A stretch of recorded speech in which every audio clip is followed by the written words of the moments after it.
Hello everyone. आप सब कैसे हैं? मैं उम्मीद करता हूं कि बहुत अच्छे होंगे और अपनी पढ़ाई को बहुत अच्छे से कर रहे होंगे। मैं आकाश कुमार बढ़ाना आईसीटी वर्चुअल क्लासरूम में आपका बहुत बहुत स्वागत करता हूं मेरे प्यारे बच्चों। जैसा आपको पता है कि हमारी जो है मेरे प्यारे बच्चों आपका 10th क्लास है और इसी 10th क्लास के अंतर्गत हम लोग आज आपका नया चैप्टर हम लोग आपका देखेंगे। नए चैप्टर में बेसिकली हम लोग बात करेंगे एग्रीकल्चर की, ठीक। और आज कोशिश रहेगी कि मैं इसको समाप्त भी करूं और कुछ चीजें आप लोग घर से करें। अच्छा, जो मैंने क्वेश्चन होमवर्क के रूप में दिए थे, कितने बच्चे ऐसे हैं जिन्होंने घर पर जाकर होमवर्क किया है? हाथ खड़ा करें। दो बच्चों ने। चलो ठीक है। अच्छा, 5 क्वेश्चन कौन कौन बच्चे लिख रहे हैं रोज डेली? चलो ठीक है, अगले चैप्टर बढ़ जाए। डाउट है कुछ? चलिए फिर ठीक है, चलते हैं सीधा डिजिटल बोर्ड पर। देखिए, आपको पता होना चाहिए आज हम लोग बेसिकली जो है बात करेंगे एग्रीकल्चर की, ठीक। और आपको पता होना चाहिए एग्रीकल्चर क्या है, इंडिया की सबसे प्राइमरी एक्टिविटी। आपको ये पता होना चाहिए कि भारत की 2/3 आपका पॉपुलेशन, कितना बच्चों? जितनी भी हमारी टोटल आपका पॉपुलेशन है उसका 2/3 जो है वो डिपेंड किस पर है? एग्रीकल्चर पर। यानी कि अगर आपसे पूछा जाए कि भारत में सबसे ज्यादा रोजगार देने वाला कौन सा सेक्टर है, तो आप उसे क्या कहेंगे? एग्रीकल्चर सेक्टर क्या है? सबसे ज्यादा आपका रोजगार देने वाला सेक्टर है। क्लियर है? और इसमें 2/3 जो पॉपुलेशन है टोटल आपका इंडिया की, वो क्या है? इसमें आपका लगी हुई है डायरेक्ट या इनडायरेक्ट रूप से। अगर आप इसको देखोगे तो लगभग 75% लोग क्या है? एग्रीकल्चर में आपका डायरेक्ट और इनडायरेक्ट रूप से आपका लगे हुए हैं। कितना परसेंट लोग? 75% लोग। क्लियर है? लेकिन आप इसका जीडीपी में योगदान देखोगे तो कुछ समय से इसका जीडीपी में योगदान कैसा हो रहा है? आपका गिर रहा है, आपका डिक्रीजिंग आपको दिखाई देगा। क्लियर है? याद रहेगा? चलिए थोड़ा सा आगे बढ़ते हैं और टू द पॉइंट लेकर हम चीजों को चलेंगे। तो सबसे पहले आपको पता होना चाहिए कि जो एग्रीकल्चर है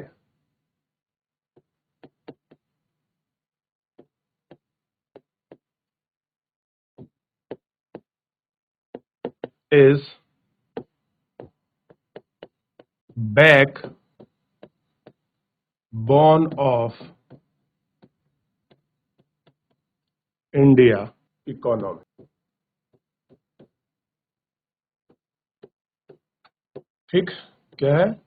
इंडिया की इकोनॉमी है। यानी कि अगर आपसे पूछा जाए भारतीय अर्थव्यवस्था की रीढ़ की हड्डी किसे कहते हैं, बैकबोन ऑफ इंडिया किसे कहते हैं, तो आपको पता होना चाहिए agriculture is the backbone of Indian economy, ठीक। तो अगर बैकबोन भी पूछ ले, ऑप्शनल में मिल सकता है, तो आपको बिल्कुल स्पष्ट रूप से इसको लिख देना है कि बैकबोन क्या है आपका, तो क्या हो गया? एग्रीकल्चर, ठीक। लिख लिया इतना? आगे बढ़ते हैं। चलो पर लिख लो। अगर आपसे मान लीजिए यही प्रश्न बन जाए, why agriculture is called backbone of Indian economy, ऐसा क्या कारण है कि कृषि को ही भारत की रीढ़ अर्थव्यवस्था कहा जाता है या रीढ़ की हड्डी माना जाता है? क्या कारण है ऐसा? तो उसके हम आपके टू द पॉइंट कुछ चीजों को लिखेंगे। तो सबसे पहले जो क्वेश्चन बन सकता है ये पता होना चाहिए आपको। तो क्वेश्चन है Y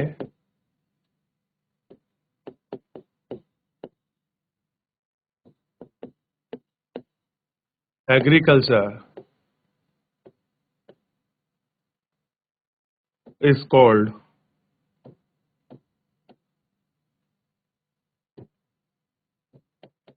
backbone of India.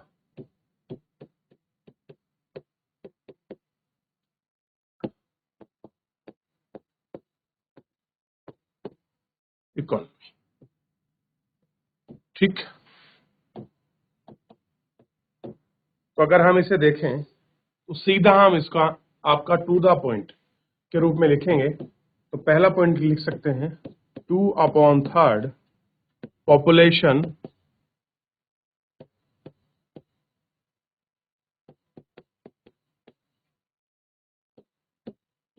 engaged in agriculture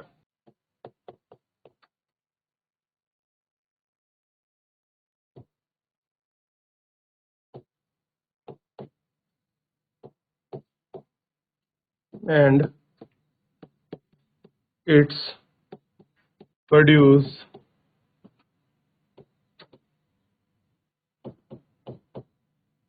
employment and livelihood.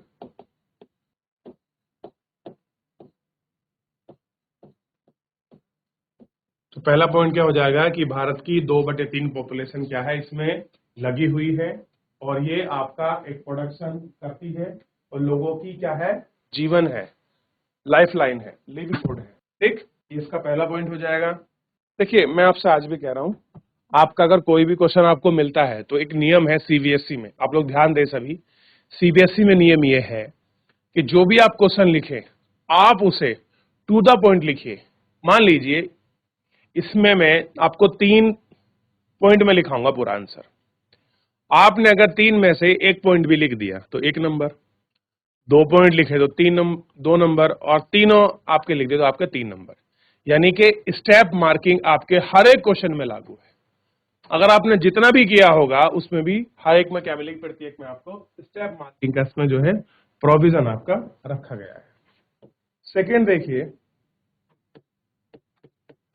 It is a primary activity. कैसी है, प्राइमरी एक्टिविटी है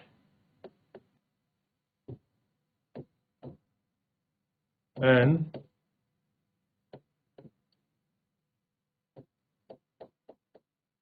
produce the most of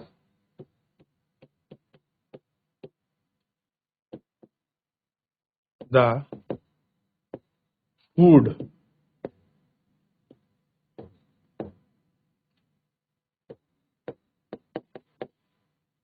which we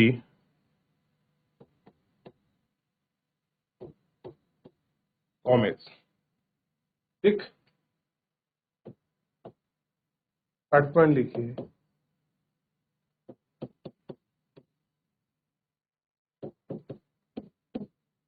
agriculture production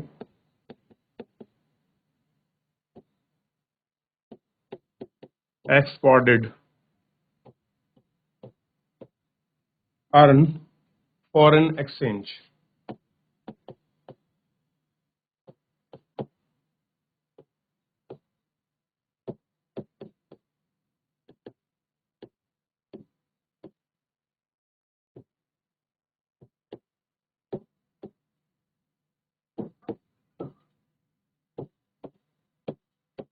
तो ये आपके तीनों पॉइंट हो गए। ठीक है, कर लिया है, हो गया, आगे बढ़ जाए।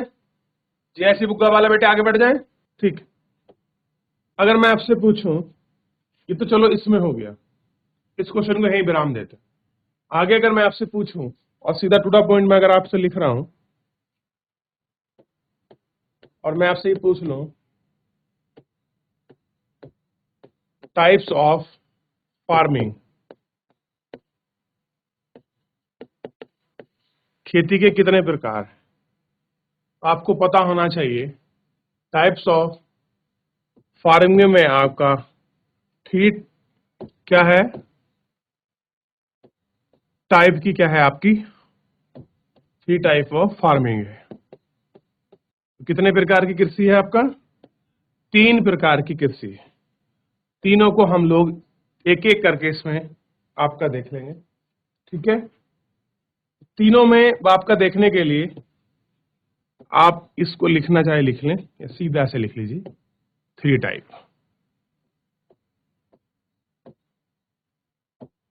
क्लियर है, और 3 टाइप में पहला टाइप आप लिखिए,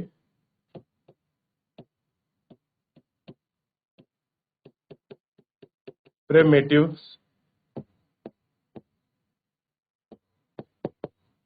सबस्टेंस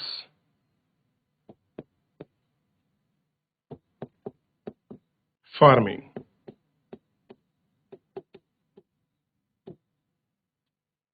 ठीक है, इसमें क्या होता है,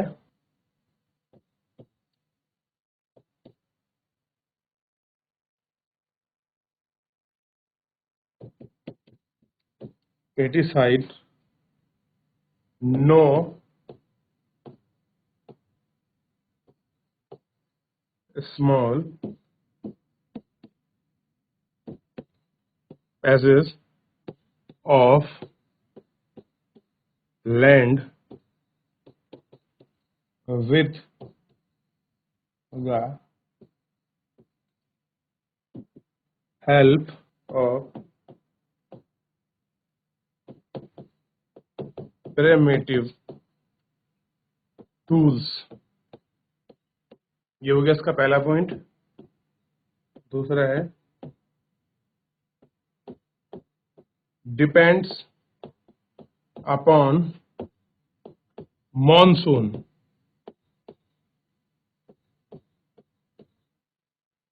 ठीक, डिपेंड ऑन मानसून।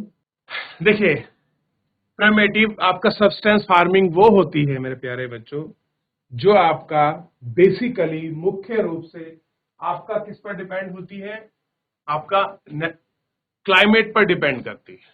ठीक है, और इसमें क्या होता है, सबसे बड़ी बात आपको पता होना चाहिए कि ये खेती बेसिकली आपका जो आपका ट्राइबल है, जो आपकी जनजाति है, वो करती है। आपने ना झूम कृषि के बारे में, शिफ्टिंग एग्रीकल्चर के बारे में सुना होगा, सुना है ना? ये वही टाइप है, ये वही है प्रिमिटिव आपका सब्सटेंस, आपका फार्मिंग। ये क्या करते हैं, झूम खेती के अंदर क्या होता है, ये किसी एक जंगल के क्षेत्र को साफ करते हैं, उसको काटते हैं, वहां की जितनी घास फूस झाड़ियां होती वो सूख जाती हैं, उसको वन करते हैं, उसको जलाते हैं, फिर उसके बाद क्या करते हैं, उस पर एग्रीकल्चर करते हैं और मानसून पर डिपेंड होती है। क्लियर है? फिर उसमें एक दो बार वहां उसको यूज करते हैं, फिर उसको छोड़कर बाप का चले जाते हैं, फिर कुछ समय के बाद उसको फिर यूज करते हैं।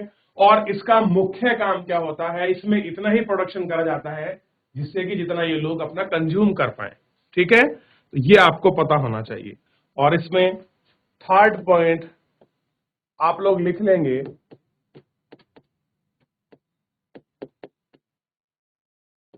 primitives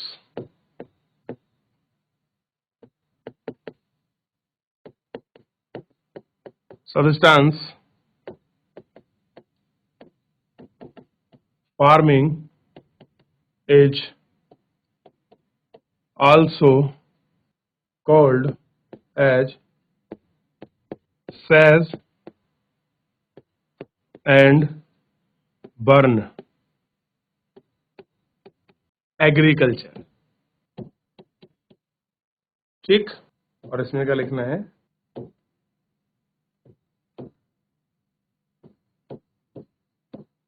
डिपेंड्स अपॉन नेचुरल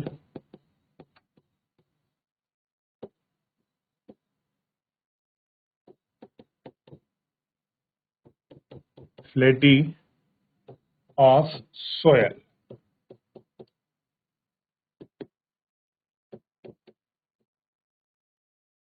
ठीक, एक पॉइंट और लिख लीजिए अगर आपको लिखना है इसमें, when soil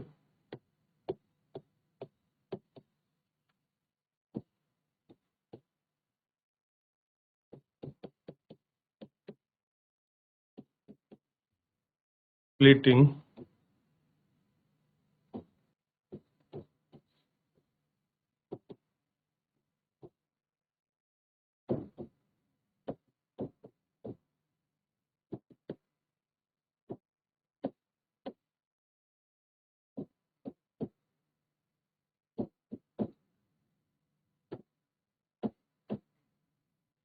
farmers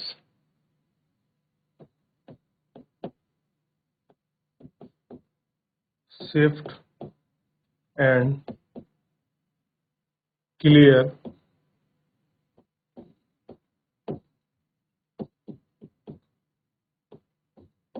fresh patch of land, patch of land, this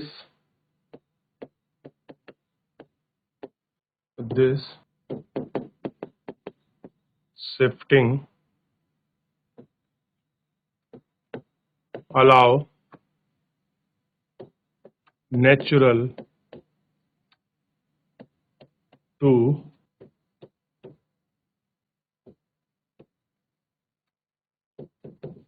replenish the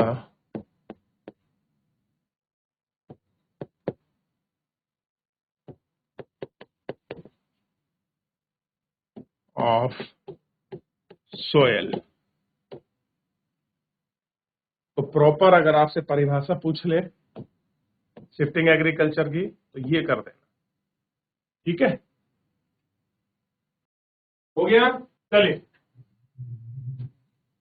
लिख लीजिए और साथ में ये भी लिख लीजिए कि जूमिंग इसको कहाँ बोलते हैं, उसको बोलते हैं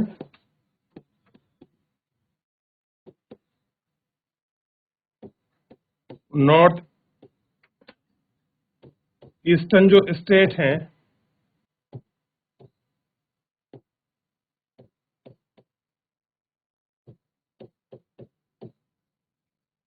नॉर्थ ईस्टर्न स्टेट में इसको क्या बोलते हैं, जूमिंग एग्रीकल्चर, यानी कि उत्तर पूर्व में इस तरह की कृषि को हम जूम बोलते हैं। और दीपक कहाँ बोलते हैं, अंडमान और निकोबार में, जो हमारे द्वीप समूह आइलैंड्स हैं, ठीक है। ज्यादातर ये बोला जाता है कि आपका जूमिंग एग्रीकल्चर कहाँ होती है, तो नॉर्थन ईस्टर्न जो नॉर्थ ईस्ट के पार्ट है उनमें।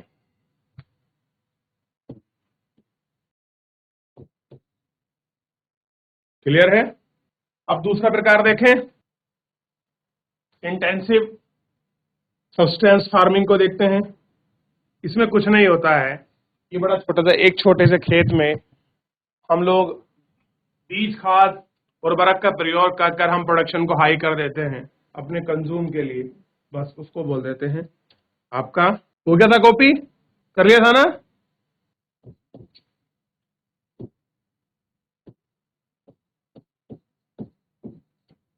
चलो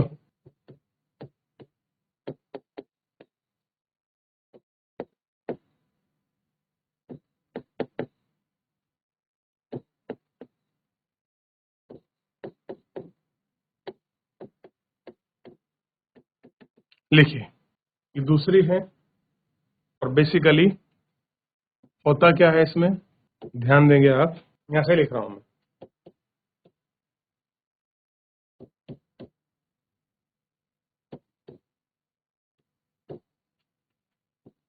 particular area of large population pressing on land, high doses of chemical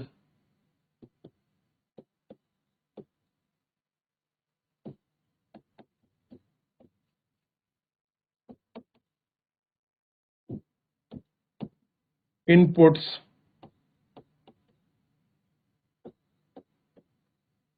and irrigation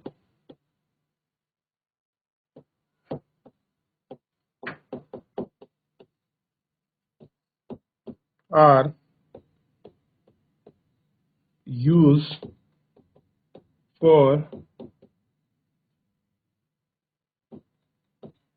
higher production।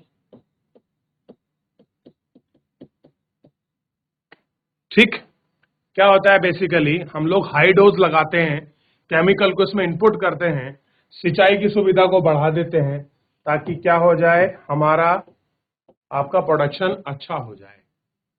ठीक, इसको बोलते हैं इंटेंसिव सब्सटेंस आपका फार्मिंग, यानी कि छोटे खेत में रासायनिक उर्वरक और खाद और सिंचाई का प्रयोग कर उत्पादन को अधिक करने की प्रक्रिया को ही क्या बोलते हैं, आपका इंटेंसिव सब्सटेंस फार्मिंग बोलते हैं।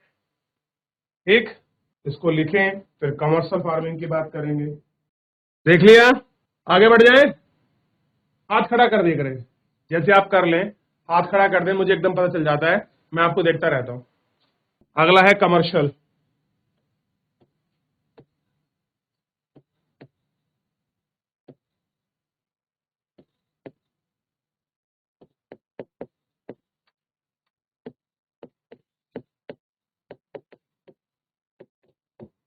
Commercial agriculture,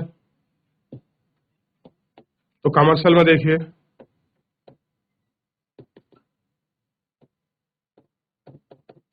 the main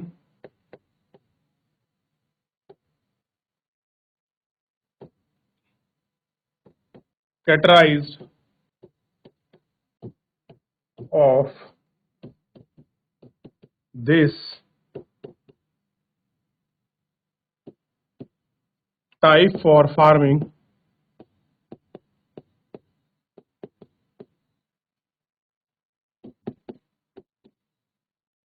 is the use of higher doses of modern input.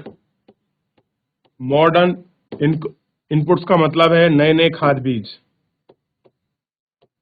Example के रूप में देखिए, हाई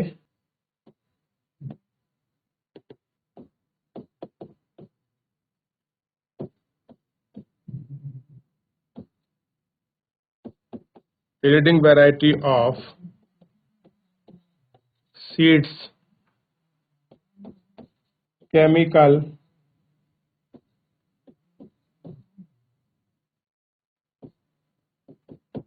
fertilizer,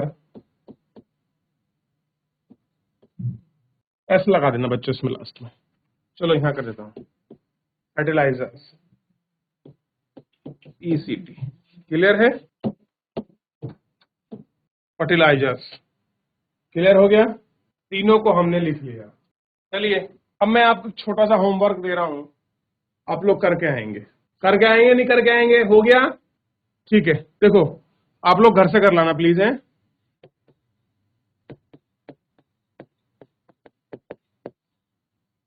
प्लांटिंग फार्मिंग को देख लेना,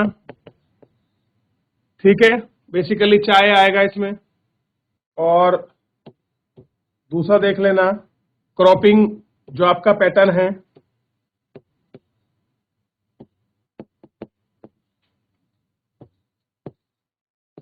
क्लियर है? और क्रॉपिंग आप पैटर्न को ही आप अच्छे से देख लेना, इसमें एक पार्ट मिला है क्लासिफिकेशन